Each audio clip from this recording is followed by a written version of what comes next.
todos muito bem-vindos. Estamos de volta com o Segurança Legal, o seu podcast de segurança da informação e direito da tecnologia e tecnologia e sociedade. Eu sou Guilherme Goulart e aqui comigo está o meu amigo Vinícius Serafim. E aí, Vinícius, tudo bem? Olá, Guilherme, tudo bem? Olá, os nossos ouvintes. Sempre lembrando que para nós é fundamental a participação de todos por meio de perguntas, críticas e sugestões de tema. Para isso, estamos à disposição dos ouvintes pelo e-mail no podcast@segurançalegal.com e também no YouTube, Mastodon, Blue Sky, Instagram e TikTok. Tem também lá o blog da Brown Pipe, você pode acessar em brownpipe.com.br, que é a empresa mantenedora junto com os nossos ouvintes deste podcast. Ouvintes esses, ou estes, que nos apoiam lá no apoia.se/segurança legal. Então, se você quer fazer parte, né, do apoio desse projeto independente de produção de conteúdo de qualidade, né, a gente espera, né, que você ache que seja isso, De né, então conteúdo de qualidade, eu é, gostei da pausa ali. passa lá no Apoia-se também, Vinícius, e eu queria mandar um abraço pro Lucas Pritula, que é meu aluno lá no Sezuca, né, Hã? e esses dias a gente estava ele é meu aluno numa disciplina de direito civil, direitos reais, né, e a gente estava conversando dia desses lá e ele a gente começou a entrar na questão do eco digital e tal, ele falou: "Bah", É. eu falei pra ele: "Eu tenho um podcast junto com um amigo, enfim, a gente grava", passei o podcast, ele começou a ouvir, disse que já ouviu vários, né, então, ficou até surpreso, assim, ele não sabia, né, que a gente mantinha esse projeto. Então fica um abraço para o nosso novo ouvinte aqui e meu aluno. Esperamos aí que Seja muito bem-vindo. bem-vindo, né, e que os temas te agradem aí, Lucas. Grande abraço.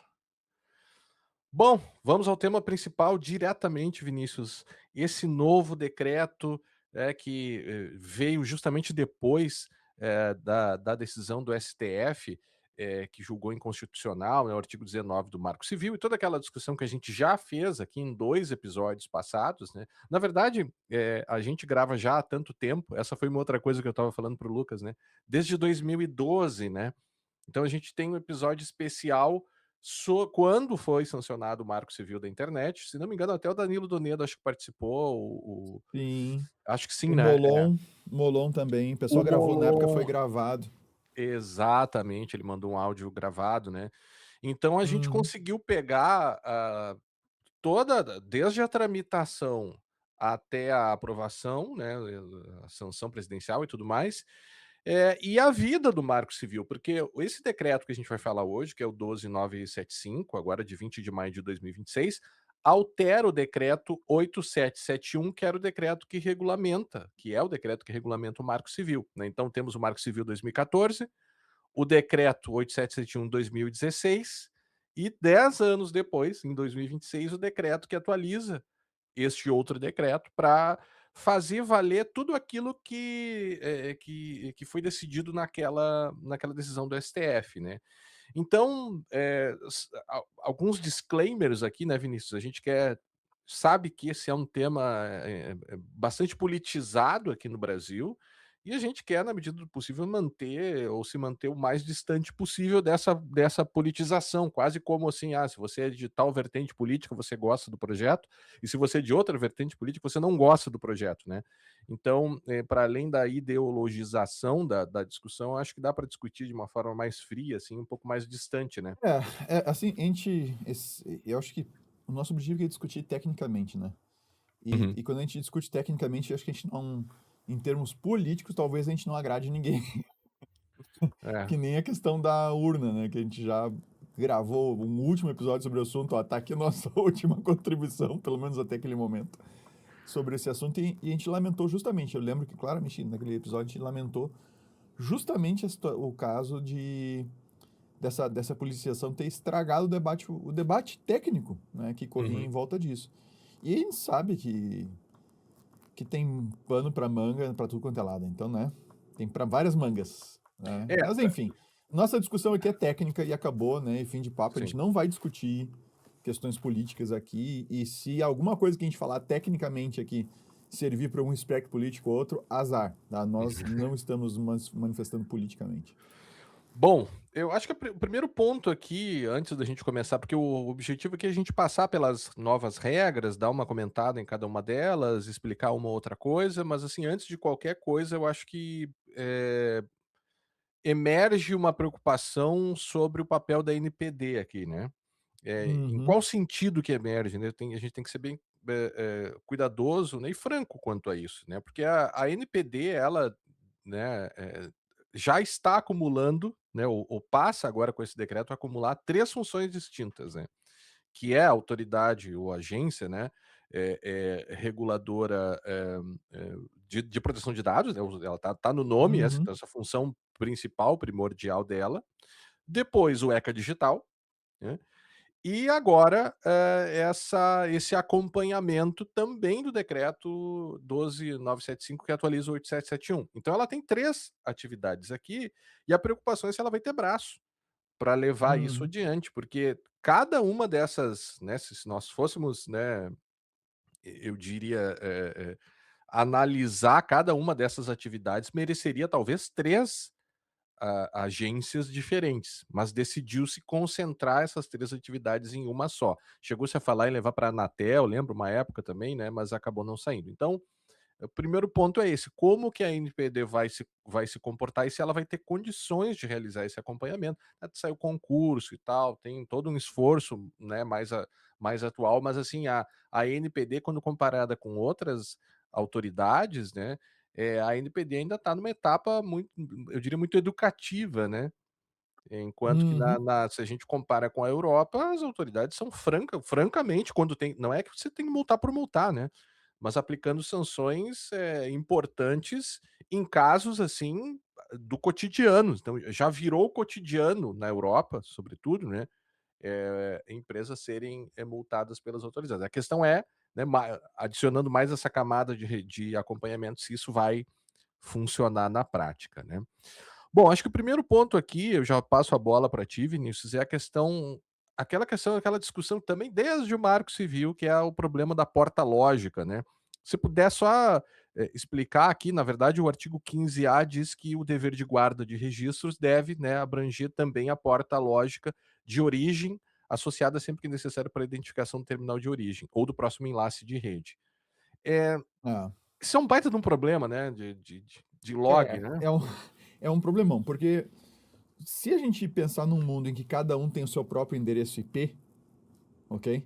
Esse problema inexiste, porque cada um tem seu endereço IP, mesmo que o teu endereço seja, não seja dinâmico, né, mesmo que ele sofra alterações, basta que o provedor guarde lá um logzinho pequeno, nada demais, dizendo nessa faixa de horário aqui, este IP estava atribuído ao Guilherme, este outro estava atribuído ao Vinícius e assim por diante, né?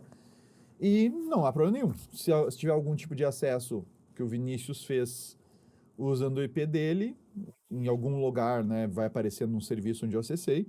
Se precisar voltar atrás, é só saber de que provedor é esse IP, chega no provedor e o provedor diz: esse IP estava com o Vinícius. Resolvido. Tá? O problema é que IP versão 4, tá? Já falo do IP versão 6, mas IP versão 4, que ele é um recurso escasso, digamos assim. Tá? Então, claro que já faz tempo que ele teria acabado, né? A gente conseguiu ainda uma sobrevida justamente por causa do NAT que atrapalha essa brincadeira. Então, o que acontece? Os provedores estão começando, já estão fazendo isso há anos, na verdade, né? Estão começando. Estão fazendo o compartilhamento de um IP. Então, tens um IP, ele é compartilhado com o Vinícius, com o Guilherme e com centenas de outros clientes. Tá? E quando você faz isso, você não tem mais a separação de. Não tem como mapear mais um IP para um cliente. Bom, aí qual é o próximo ponto onde diferencia quem é quem, tá?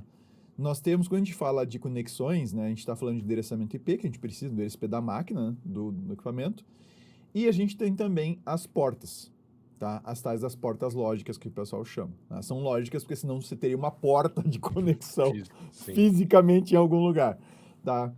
Então, o TCP e o UDP, que são dois protocolos diferentes, protocolo de transporte, que utilizam portas, eles têm 65.535 portas, né? Contar a 0, 536 portas. E aí o que acontece? Se o Vinícius e o Guilherme compartilham o mesmo IP, ainda assim o equipamento lá do provedor precisa saber com quais conexões são do Vinícius e quais conexões são do Guilherme. Uhum. Tá? Eles não podem simplesmente sair para fora com o mesmo IP e deu. Tá? A gente vai ter problemas com relação a isso. Então, para resolver esse problema, o que se faz é o Guilherme, as conexões dele vão ter dinamicamente, quando saírem pelo provedor, elas vão estar associadas a uma daquelas 65.536 portas lá do TCP, vai estar vinculada assim, a esse IP, esta porta pertence à conexão com o Guilherme no IP interno tal, que não está aparecendo para fora, é só dentro do provedor, com a porta tal que ele está utilizando. Então eu estou fazendo um mapeamento conexão por conexão. Tá? Uhum.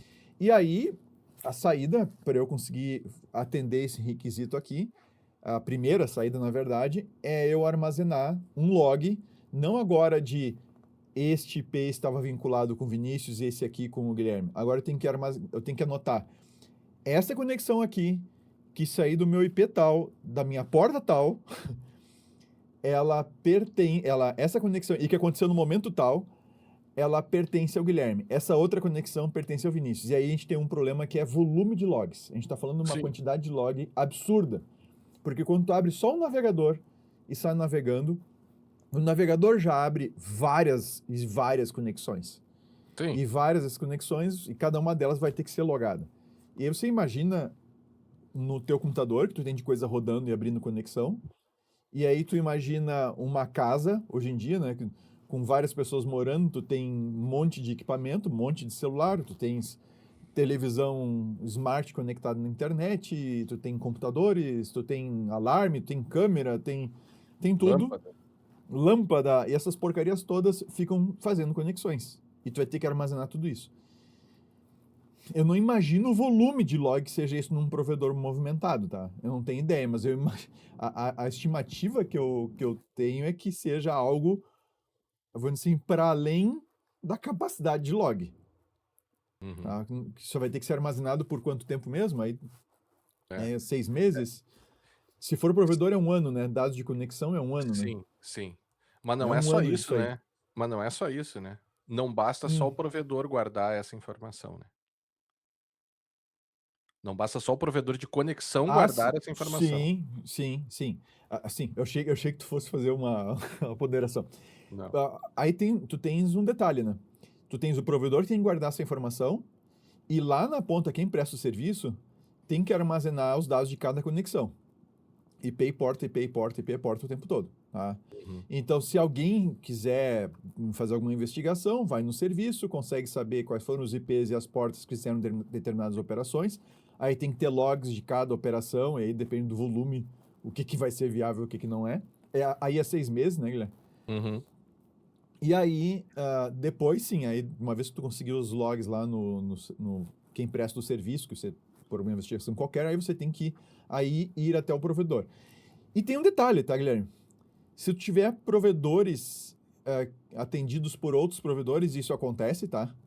Uhum. Principalmente no interior do país e tal, no interior dos estados, é muito comum tu ter um provedor maior que atende diretamente clientes e também oferece serviço para outros provedores menores, que atuam em áreas que ele não tem interesse, ou que ele tem interesse em atuar em conjunto, ou coisa parecida, tá?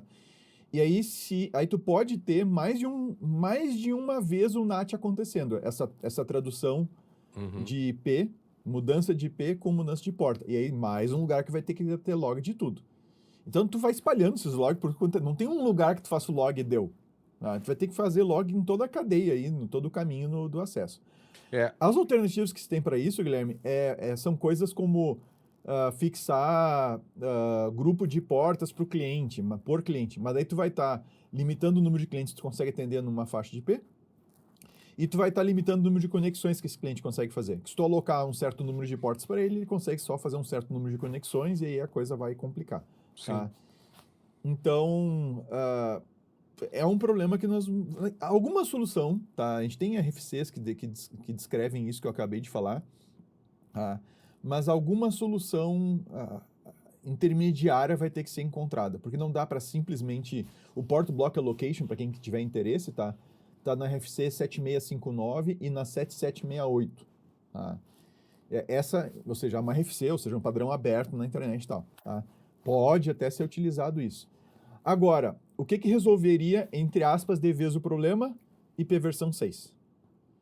Que Uhum. IP versão 6 dá para alocar uma grande quantidade de IPs para cada cliente, então tu pode ter, inclusive, tu já, eu nem vou falar, porque eu vou deixar o Guilherme falar o problema que isso vai resultar, tá? Uhum. Mas tu pode ter um IP para cada coisa que tens dentro de casa. Então, tu pode ter um IP para cada lâmpada, tu pode ter um IP para cada computador, para cada relógio, para cada IoT, tomada, o que tu tiver de smart, tudo que tiver um IP, vai poder ter um IP real, um IP válido na internet.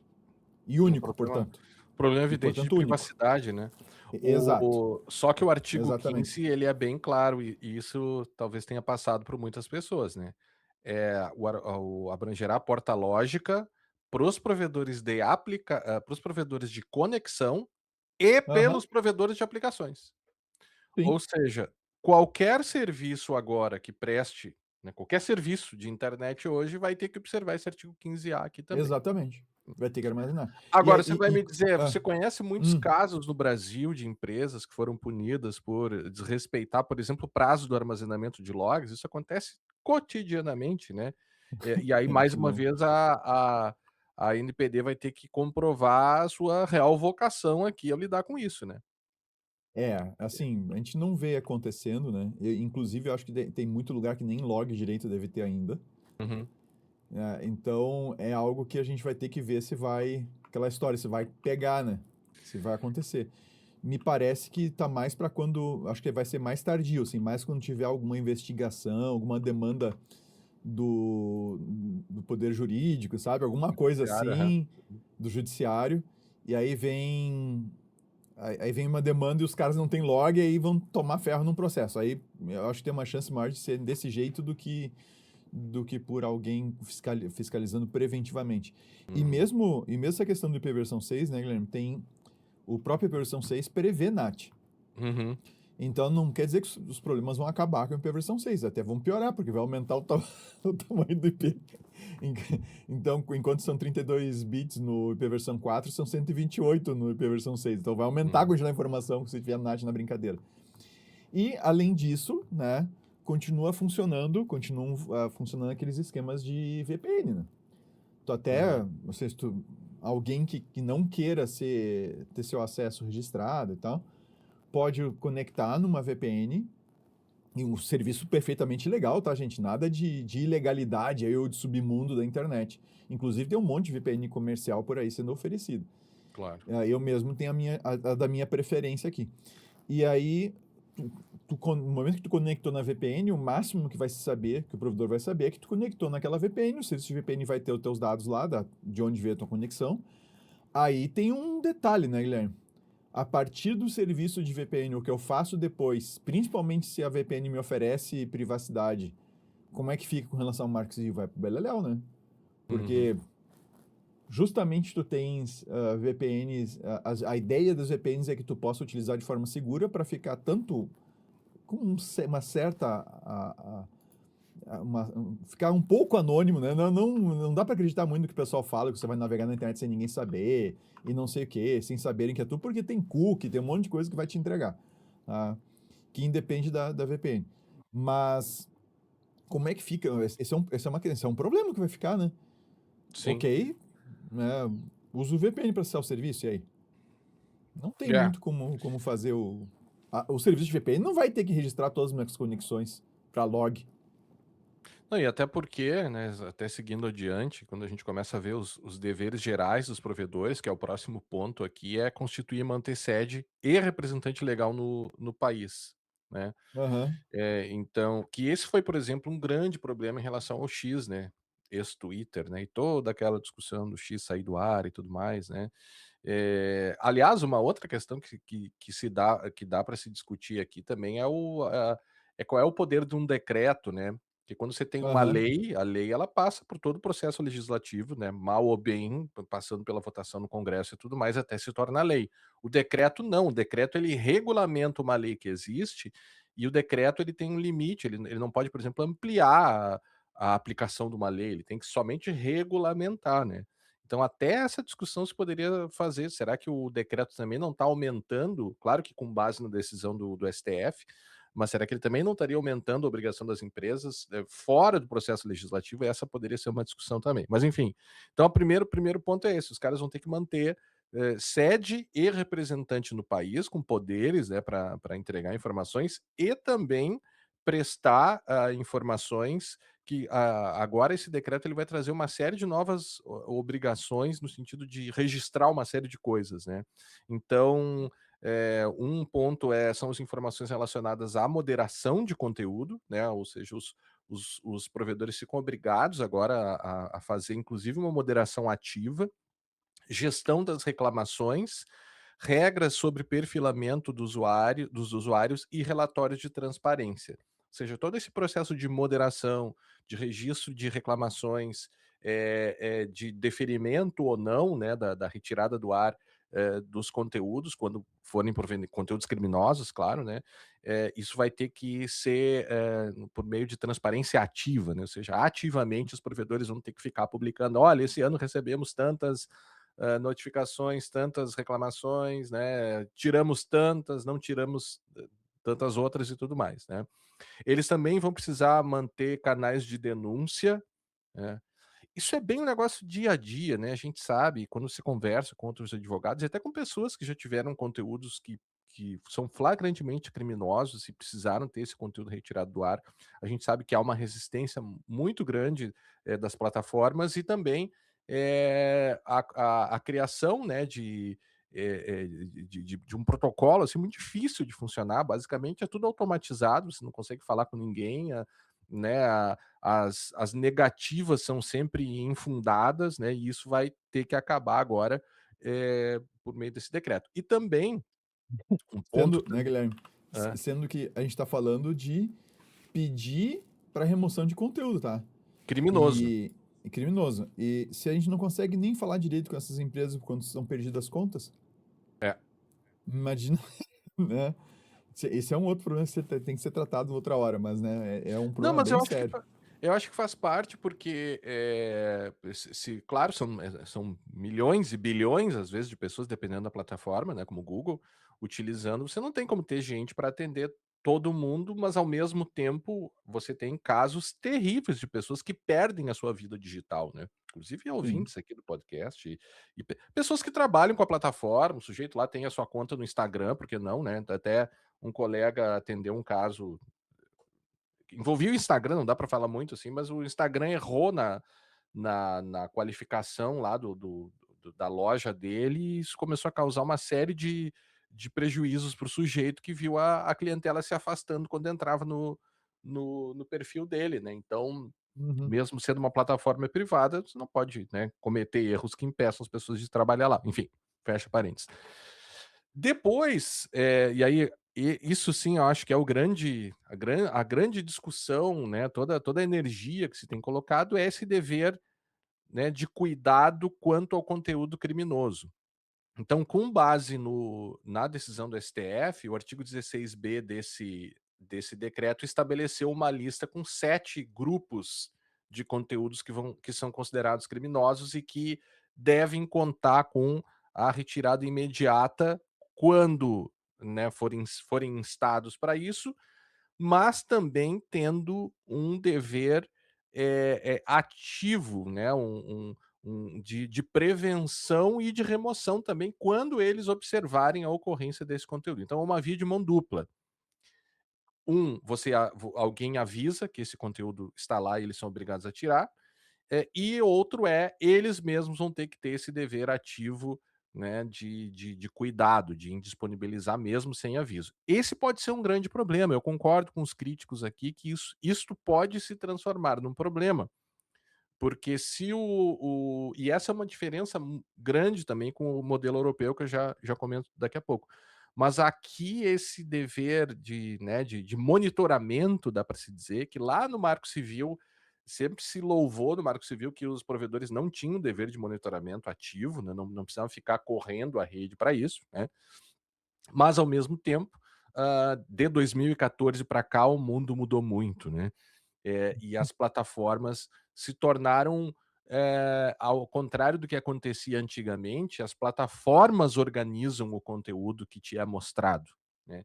E isso esse é um dos fundamentos também nesta atividade de organização que eles já fazem, para que eles tomem mais cuidado, mas o risco seria eles terem mais incentivos para retirar conteúdos do ar do que para manter, já que eles têm esse dever ativo, né, de monitoramento e, portanto, isso poderia ferir, a liberdade de expressão. No entanto, é bem importante deixar claro que são, hipóteses fechadas aqui, né, crimes de terrorismo, induzimento e instigação ao suicídio, automutilação, incitação à discriminação, cor, raça, etnia, crimes praticados contra a mulher, crimes sexuais contra vulneráveis, tráfico de pessoas, e aquelas condutas lá relacionadas a golpes e tudo mais, né. Então, eles vão ter esse dever de retirar isso do ar. E se considera, também uma coisa bem complicada, se considera como falha sistêmica o ato do provedor que não comprove, que ele tomou medidas para moderar e para lidar com esse tipo de conteúdo, né. Então essa é a ideia da falha sistêmica. Há falha sistêmica quando ele não conseguir fazer isso. Então o provedor tem que identificar, tem que avaliar e tem que gerir os riscos sistêmicos da sua operação. Pois bem, mas isso de onde vem, né? Você poderia dizer: "Ah, mas o Brasil está inventando a roda". Não, o Brasil segue uma linha, europeia, como vem fazendo com a proteção de dados, né. Essa ideia de risco sistêmico, por exemplo, está presente pelo menos lá no Digital Services Act, que a gente vai se referir a ele por DSA, né. Claro que lá eles aplicam toda essa ideia do risco sistêmico a grandes plataformas, eles falam buscadores e plataformas de muito grande dimensão, no português de Portugal, né.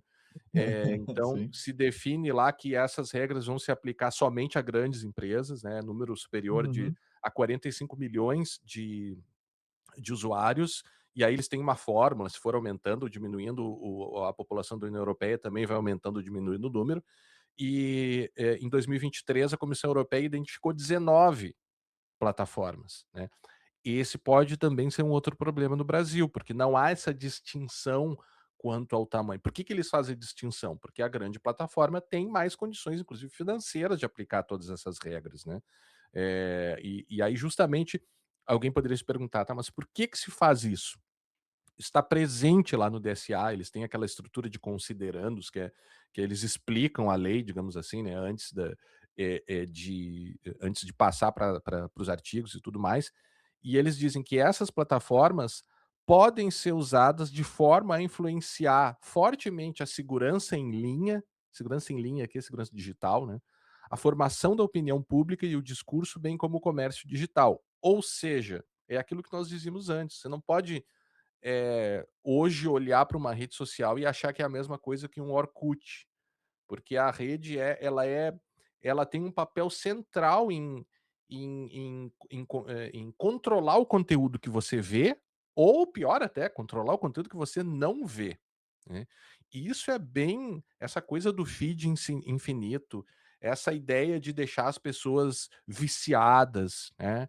O feed infinito aplicado a crianças, você colocando, conteúdos tóxicos de gente brigando, gente sendo atropelada, sabe esse tipo Sim, de de sim. de condicionamento perverso que algumas redes colocam, né. Então é esse tipo de risco que deve ser avaliado. Como que faz? Bom, você tem que ter medidas, talvez você não consiga eliminar, mas você tem que comprovar medidas que você, impede a difusão desses conteúdos e também, impede efeitos que possam afetar os direitos fundamentais, né, a dignidade humana, por exemplo, redes de compartilhamento de abuso sexual, propaganda de terrorismo, campanhas de desumanização de minorias étnicas, em tempos de guerra isso poderia acontecer, né, não só E minorias não, étnicas, e aconteceu, né. Tá acontecendo. acontece, acontece. Já teve várias denúncias, né, com relação a principalmente a gente já esqueceu um pouco, né, mas a situação em Gaza lá, a questão de Israel e Sim, Gaza, assim, muita coisa acontecendo, desumanizando os palestinos e tudo mais, então é uma coisa bem delicada, né, Guilherme. sim. E é um Não, tipo de conteúdo que cara, que chama atenção, viraliza, né. sim. Não, o caso de Ruanda tinha uma coisa que o pessoal ficava você tinha toda uma rede de rádios que ficavam desumanizando as pessoas, chamando eles de ratos, Ah, de é? baratas, baratas acho que era. Eh, isso na década de 90. Eu tô sem a referência aqui, estando de cabeça, mas, esse tipo de desumanização, né, de você, por exemplo, suprimir fonte de notícias, eu só jogo, eu priorizo notícias vindas de tais fontes e não de outras fontes, né. Uhum. Ou eu permito, que a minha rede seja manipulada para promover desinformação eleitoral, manipulação de discurso, É, teve o caso criação do de Brexit, né, lá é o caso do da Brexit, é. no caso do Brexit foi exatamente isso, foi como é que é a Analytica lá, como é que é o nome dela? Cambridge. Cambridge Analytica, isso aí. É. Que foi exatamente isso, eles se utilizaram no caso, na época do Facebook, né, de informações lá para fazer das informações no Facebook para fazer, propaganda, extremamente direcionada, né, ou seja, Uhum. algo bem direcionado para cada de acordo com o perfil de cada pessoa. E eles fizeram algo que, em tese, a própria Meta depois considerou, que violava os termos de uso da plataforma, né. Uhum. Só que a questão toda que ficou é quem sabia, né? Quem sabia de fato, quem não sabia. Ficou uma coisa meio que se resolveu esse caso, mas a gente não. Acho que não teve um ponto final posto nisso, sabe? Não, Ficou uma coisa meio nebulosa. parece que aquilo ali foi o grande laboratório, o grande pontapé inicial, né, de algumas práticas que, para dizer o mínimo, vivem numa zona cinzenta ali, né, de desinformação. E a gente sabe, qualquer pessoa alfabetizada, e quando eu digo alfabetizada, me refiro a uma alfabetizada, politicamente, sociologicamente, entende como o Uhum. discurso funciona, né, sabe que as redes têm sim, isso é comprovado, um potencial de interferência no discurso, né. Quando você olha, por exemplo, scrolling infinito, Aham. quando você fala toda a questão antivax, né, amplificação algorítmica de práticas antivax, né, design da plataforma que fazem com que as pessoas fiquem efetivamente viciadas, e quando você coloca a criança, né, você cria dependência. Então, todas essas, a partir de agora, né, e isso baseando-se na União Europeia, os provedores aqui vão ter que também controlar, ou seja, se não fizerem isso, isso seria um risco sistêmico. Como é que eles vão fazer? É corrigir o algoritmo, é manter sistema de moderação, ajustar termos de uso, toda a questão dos anúncios, né, que são bem problemáticos também, isso também, passa a ser regulado aqui. E aí quando a gente compara com o DSA, né, o nosso decreto, compara o nosso decreto com o DSE é até um pouco mais rígido, porque lá basta a notificação. Aqui ainda há uma exceção que não precisam ser retirados do ar conteúdos que, se referirem a crimes contra a honra. Então, crime Hum. contra a honra ainda permanece no modelo anterior. Só que qual é o problema? Crime contra a honra é um negócio sério, né, você pode destruir a reputação de uma pessoa com crimes contra a honra, né, imputando a ela fatos criminosos, que é bastante comum, né. Então, até o DSA ele é mais rígido ainda do que o nosso decreto aqui, para aqueles que reclamam do decreto, e não quero dizer que não tenha problemas, tem, né, mas não é algo também que é algo que pode ser grave e fica fora, né. E lá eles têm uma coisa bem interessante que nessa minha leitura inicial pode ser que, né, eu não tenha percebido aqui, eles têm lá os sinalizadores de confiança. Sinalizadores de confiança seriam entidades especializadas que têm uma preferência, no atendimento, né. Seria quase como aquelas empresas que teve um tempo mais forte aqui no Brasil de fact checking, sabe. Então, essas entidades, ONGs no combate que são especializadas no combate à pornografia, associações industriais e tudo mais, eles teriam uma prioridade no atendimento de demandas quando encaminhadas por essas instituições, né. Talvez aqui a NPD poderia criar algo parecido, eu acho que o decreto e tampouco a lei vedariam, né, mas essa é uma diferença também. Bom, depois de tudo isso, do levantamento desse conteúdo e dessas falhas sistêmicas, e vai me interrompendo, Vinícius. quando Não, assim que vai lá. você quiser, tá? Hoje esse assunto tá mais no teu colo do que no meu. Eu Tá. tô te acompanhando. Não, mas pode fica bem à vontade, tá?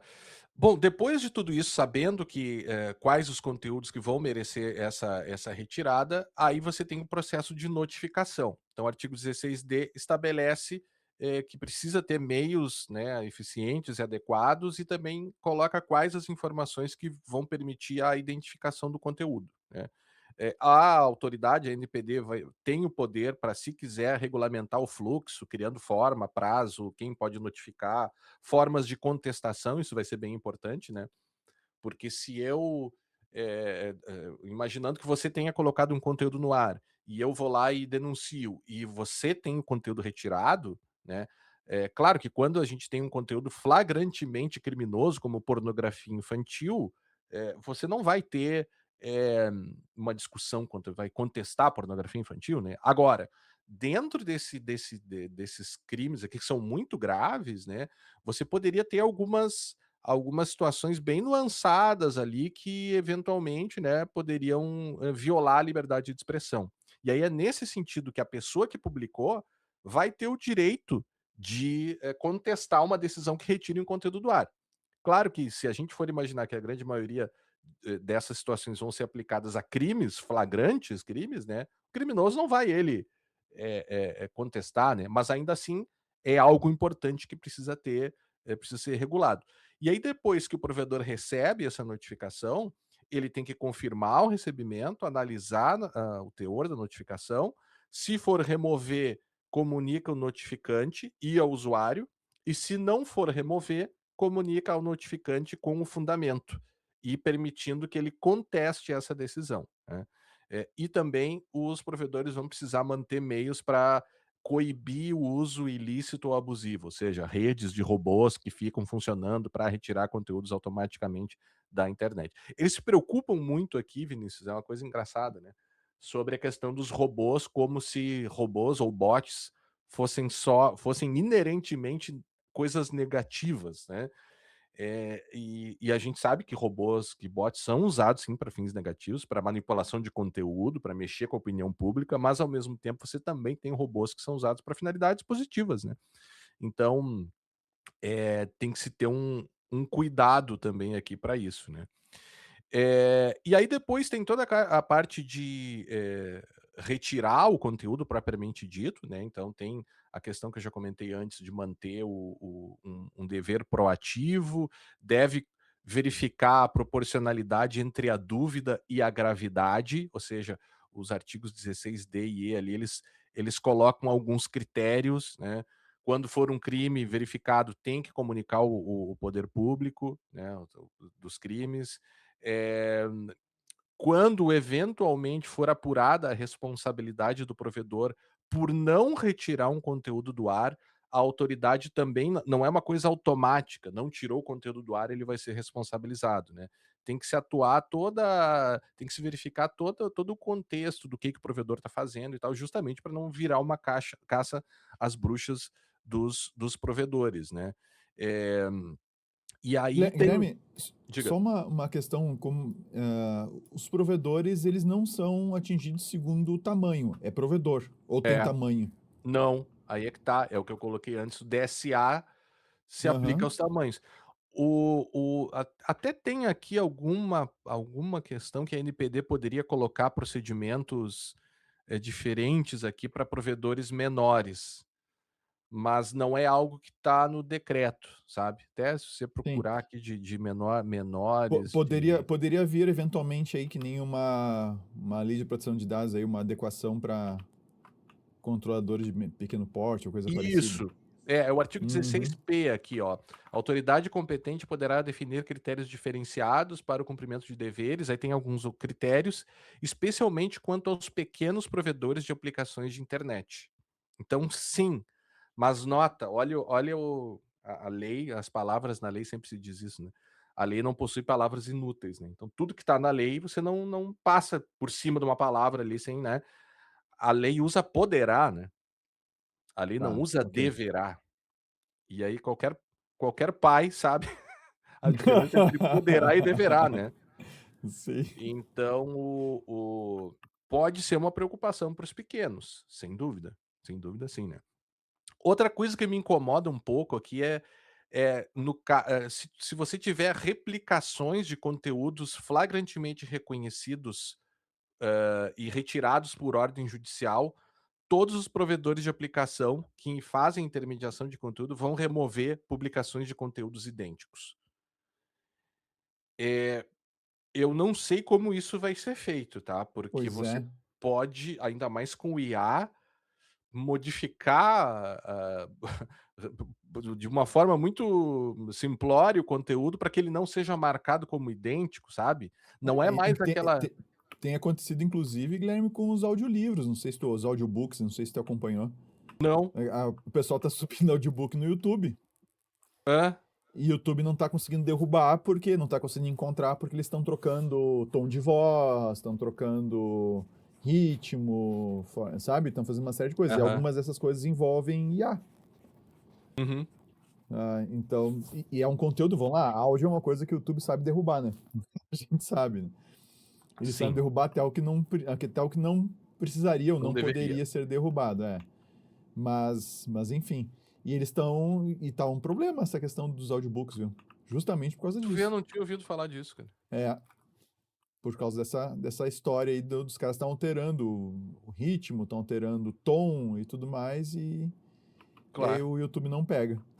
Não, Tá é escapando. diferente, por exemplo, quando você fala em pornografia infantil, né, a gente sabe que há ONGs que têm lá, tem a posse de hashes de conteúdos conhecidos, né.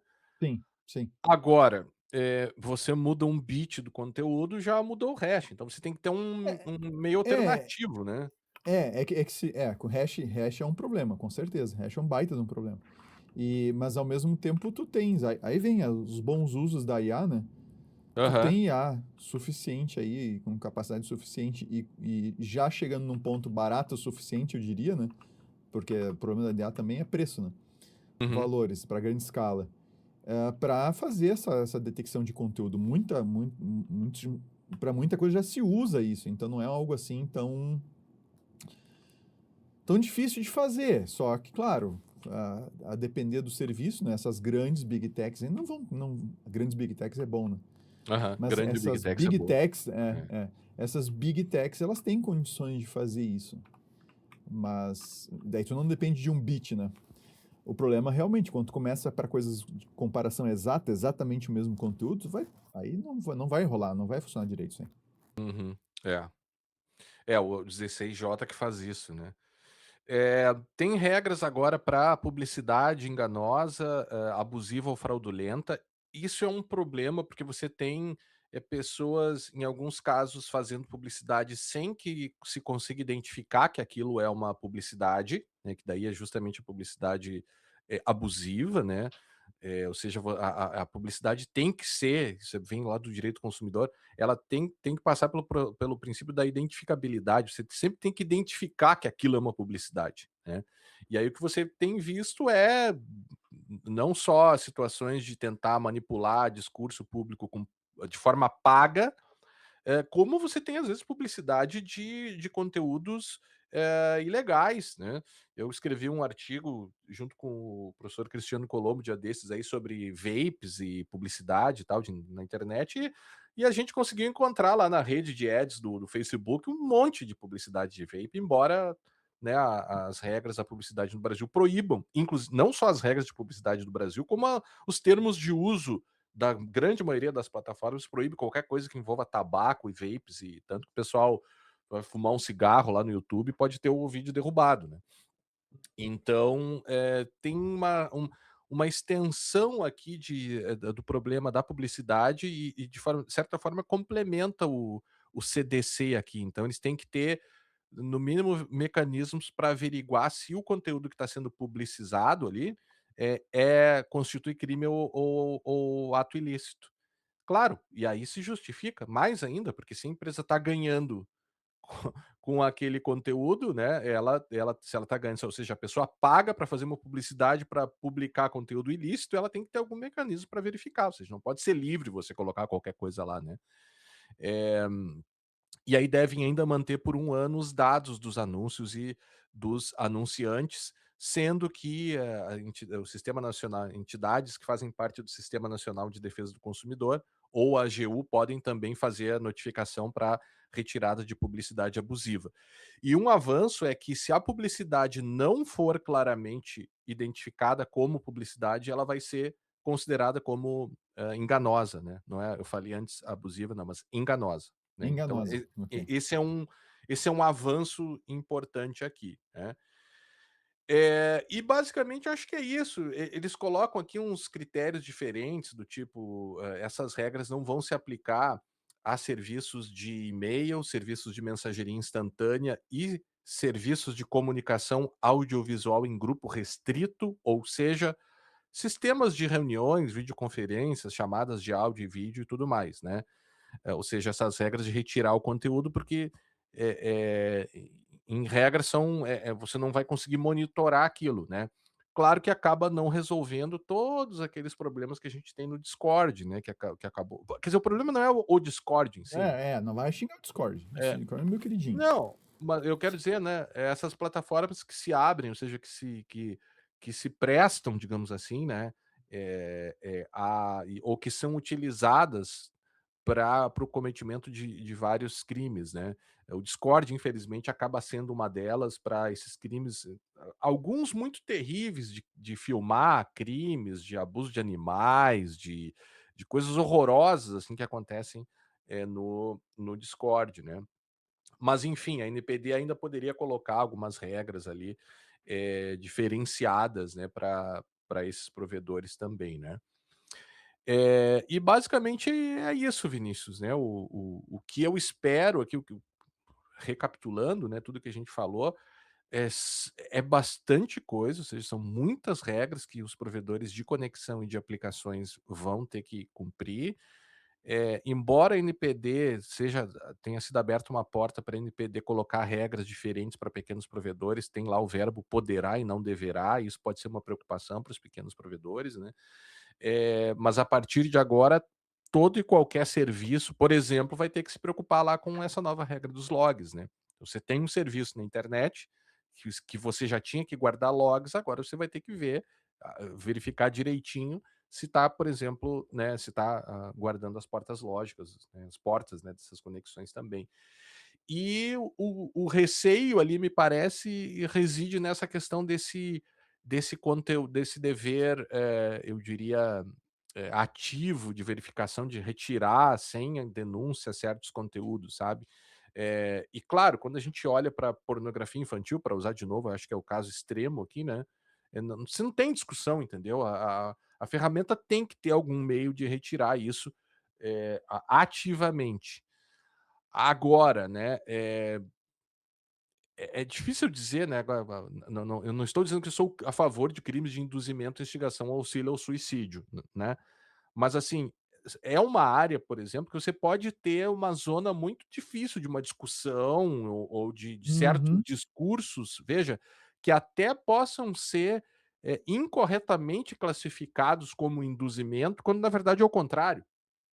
Ou uma discussão que envolve, discriminação racial, em que não se está falando sobre não se está fazendo uma discriminação, mas comentando um fato discriminatório, ou se colocando numa discussão sobre isso, sem ser discriminatório, entende? Sim. Tu Esse é o receio.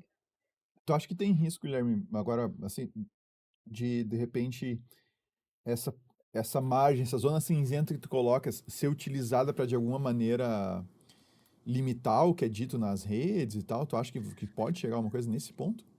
Você tem muita gente hoje no Brasil que diz que isso está acontecendo, né? Tá. Em geral, a gente vê, porque não, algumas pessoas gostariam que o poder judiciário, por exemplo, não tivesse nenhuma ingerência no discurso e que se pudesse dizer qualquer coisa na internet, né. E a gente Uhum. sabe que, gostando ou não disso, e não nos cabe, né, fazer essa avaliação moral sobre o fato, mas assim, o ordenamento jurídico hoje permite o controle de discurso. Isso não é censura, né. Censura é dizer: "Você não pode falar sobre tal coisa". Agora, a partir do momento em que se define por uma ordem judicial que aquele conteúdo é ilícito, o conteúdo, né, pode ser retirado do ar. a grande mudança aqui é que agora você não precisa mais da decisão judicial, né. Você vai, você tem uma lista de um rol de crimes ali, de crimes gravíssimos, muitos deles que não há discussão. Mais uma vez, crimes sexuais contra pessoas vulneráveis, exploração sexual de crianças e tudo mais, né. A grande questão e o risco que alguns comentam é se os provedores teriam essa capacidade de, medir ou de verificar esses casos difíceis, né. Até os próprios tribunais, às vezes, têm dificuldade para avaliar casos difíceis. A gente teve um julgamento famoso aqui no Brasil, que é o caso das biografias não autorizadas, se você deveria ou não ter autorização para falar sobre a vida da pessoa e tudo mais, né. Não teve uma do Roberto Carlos? Não teve uma É, que teve uma baseado no discussão, não caso foi Roberto essa? Carlos. Sim, sim, Foi sim. nessa, né? Sim, é. Acho que foi sim. Eu não lembro também de cabeça de todo o caso, mas acho que foi sim. Então o risco que se coloca é esse, né. Agora, também você está diante de coisas que me parece que o risco maior seria você não controlar isso, né. Tráfico de pessoas. Cara, você tem alguma dúvida de que conteúdos relacionados a tráfico de pessoas não devem ser retirados, né? Crimes Né, devem praticados ser contra a retirados, né? mulher devem ser retirados. Crimes, contra a mulher em razão de condição do sexo feminino, inclusive conteúdos que propaguem ódio ou aversão às mulheres. Você tem todo uma construção atual de certos grupos, né, que se baseiam justamente na eliminação da condição de pessoa das mulheres, muitas vezes, né? E isso é bem flagrante, assim. Eu acho que a experiência vai ter que nos mostrar e, ao mesmo tempo, a mão forte aqui da NPD. Sob pena de isso não ter efeito nenhum, né. Só quando chegar no judiciário, o judiciário eventualmente vai dizer que tal dever foi descumprido e tudo mais, né. Mas assim, você tem toda uma organização por trás disso que eu acho que é tão importante quanto ao decreto, sabe. E claro, eventuais controles, o judiciário ainda está aí, né, o sujeito ainda vai poder recorrer ao judiciário se ele for, se ele for, retirado um conteúdo do ar quando ele acreditar que aquele conteúdo era lícito, né. Só que inverte. Hoje o que que acontece? Hoje são os prejudicados pelo conteúdo eventualmente ilícito, que precisam ir para o judiciário para retirar o conteúdo do ar, e muitas vezes essa demora, né, a gente sabe como o conteúdo eh eh, hã, viraliza muitas vezes, a demora pode ser crucial para a destruição do direito da pessoa, né. Você fala aí em até questões relacionadas a danos morais e tudo mais, isso acaba com reputações, né. Muito fácil acontecer isso hoje em dia. Então, enfim, falei demais Então, hoje enfim. aqui. Tá cansou de falar, cansou de Eu falar, Guilherme. cansei, eu cansei. E eu vou pra aula agora, eu vou ter que ficar falando mais ainda. Ih, vai ter que falar mais ainda. É. Cara, assim, no final das contas, eu acho que, O que que tu acha? claro Dá que a tua opinião de técnico não, aqui. de assim, ó, eu acho que primeiro, vai na mesma linha, do que a gente falava esses dias sobre aquela questão do ECA digital, que o pessoal entrou em pânico dizendo que um monte de coisa ia parar de funcionar, que não Uhum, sei o quê, que, né, que todo mundo ia ser proibido de fazer tudo e que o Linux ia sair do país. Coisas desse uhum, gênero. Mas a gente tem que entender que existe um processo de, claro, tem a lei em si, né? E tem todo um processo de ajuste, né? Que é feito à medida que as coisas vão andando ou que não vão andando, também tem isso, né? Que quando à medida que a gente vê que certas coisas funcionam, ok, elas vão ficando, outras que não funcionam a gente ajusta, né? Outras que não são adequadas são ajustadas também. E eu acredito que vai acontecer a mesma coisa, tá?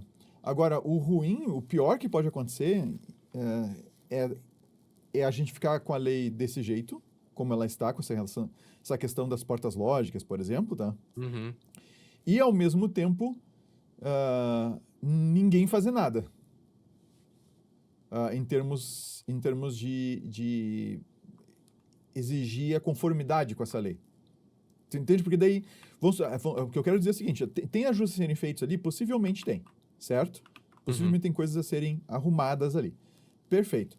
Só que se ninguém tentar botar esse negócio em prática, não vai surgir a necessidade de arrumação nenhuma. Esse negócio vai ficar uhum, parado, simplesmente como está.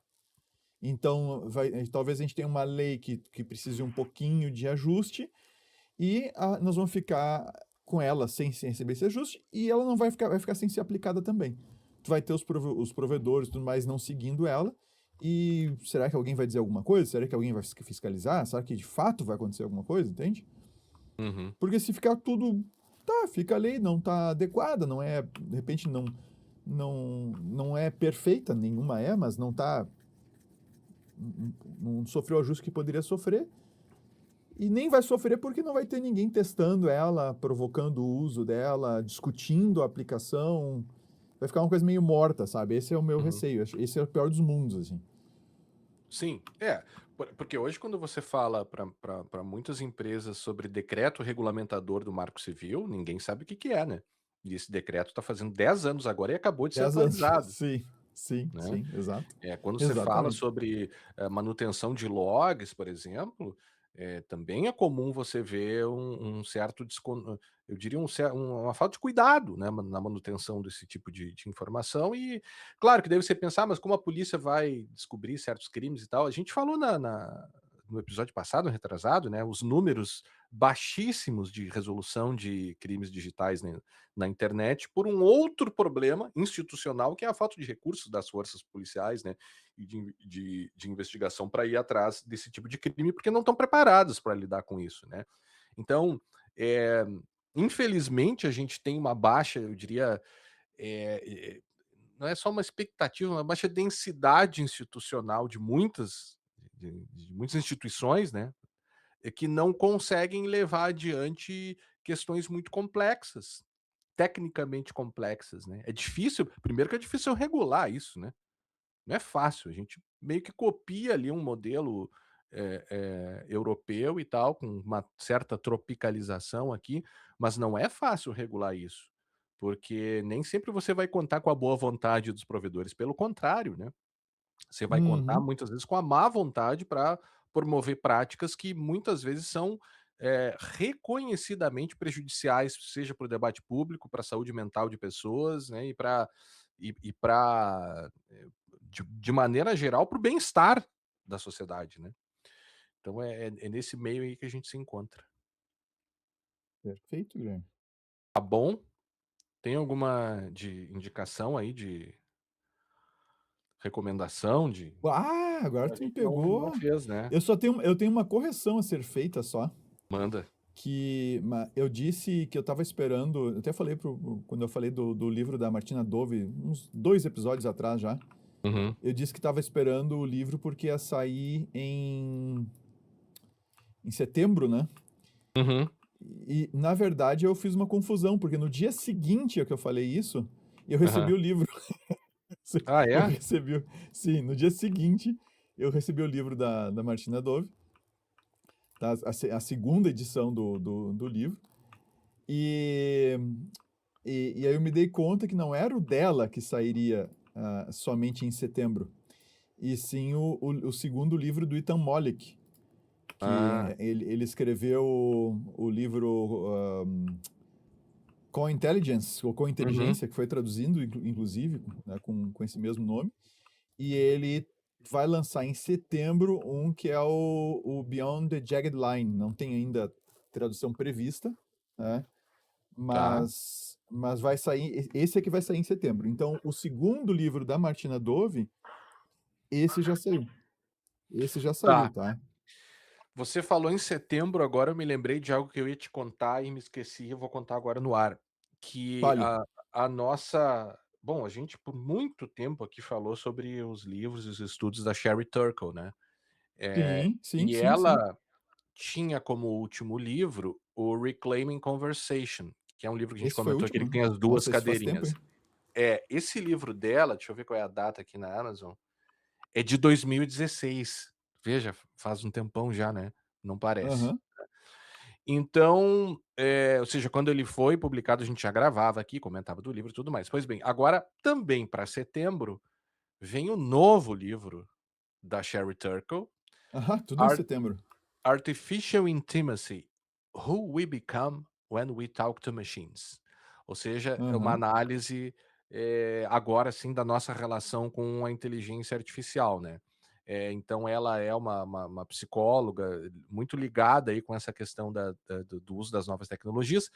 Ela vinha falando, né, estudando a relação, das crianças com a tecnologia, por isso que a gente falava sobre ela, mas parece agora que esse novo livro dela, ainda não saiu, né, vai numa linha aqui mais de lidar sobre como a nossa relação e como a gente está se modificando também já com a relação com a IA. Então esperamos ansiosos aqui o novo livro da já dá para comprar, se quiser, né, pré-venda com um clique aqui. Te mandar aqui, Vinícius, para você já ver, mas enfim, e vou colocar também aqui no show notes depois para quem tiver interesse. Certo? Certíssimo. Então agradecemos a todos aqueles e aquelas que nos acompanharam até aqui e nos encontraremos no próximo episódio do podcast Segurança Legal. Até a próxima. Até a próxima.